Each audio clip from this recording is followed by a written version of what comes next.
وقتی که در چنین شبی خبری به پیغمبر دادن که یا رسول الله، خدا به زهرا یه دختری داده، فوره خودشو برسون به این خانه. فجاء رسول الله الی منزل فاطمه و قال یا بنتا ایتینی بنتک، ای دخترم بنداقه دخترتو بیار پیش من.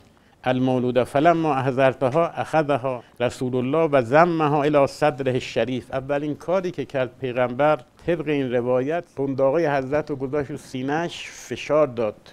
نگفت تا چه حدی، ولی انقدر فشار داده که این دوتا بادکنک، یا آب سرد یا آب گرم، آبش چی شده؟ متعادل شده. و وضع خدهی المنیف علی خدها، این جایی که ریش نداره، این صورت خودش را گذاشت تو صورت زینب کبری. فبکا بکاء عالیا، با صدای بلند پیغمبر گریه کرد. امشب گریه شما هم انشالله به گریه پیغمبر اتصال پیدا کنه و نشون میده که در شب تولد حضرت زینب کبری یکی از چیزایی که پیغمبر سنتش رسم کرده گریه بر این دختره. و سالت دمعا علی محاسنه شریفه جاریا، نگفت قطره قطره، گفت چی؟ همینطور جاری شد. جاری شدن با قطره قطره اومدن دو تا سا. جاری شدن یعنی چیزی که بدون اتصال میریزه، بهش میگن جریان. نمیگه قطره قطره آمد، میگه اینطوری گریه کرد با صدای بلند که اشکان دیده حضرت پیغمبر از محاسن شریفش چی شد؟ جاری شد، نه قطره قطره آمد. فقالت فاطمه، قربون زهرا برم، لماذا بکائک لا ابکی الله عینیک یا ابتا.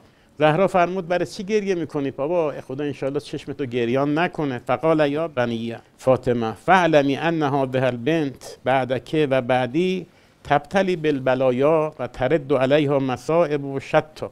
دخترم، این دختر بعد از من و بعد از تو مبتلا میشه به یه سری بلاهایی و یه سری مصائبی. فبکت فاطمه، زهرا هم گریه کرد. هم پیغمبر امشب گریه کرده، اگه زهرا هم گریه کرده امیرالمومنین هم چی؟ گریه کرد.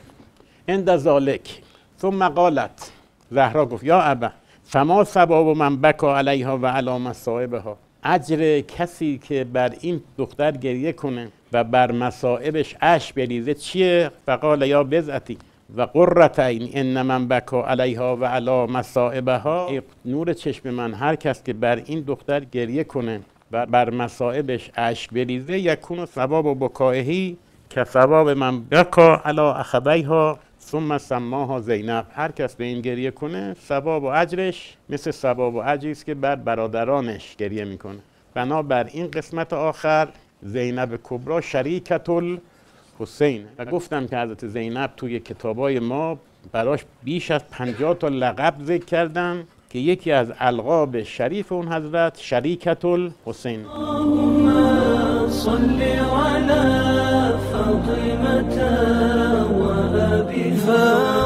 فاطمانها وبنيها والسر المستودع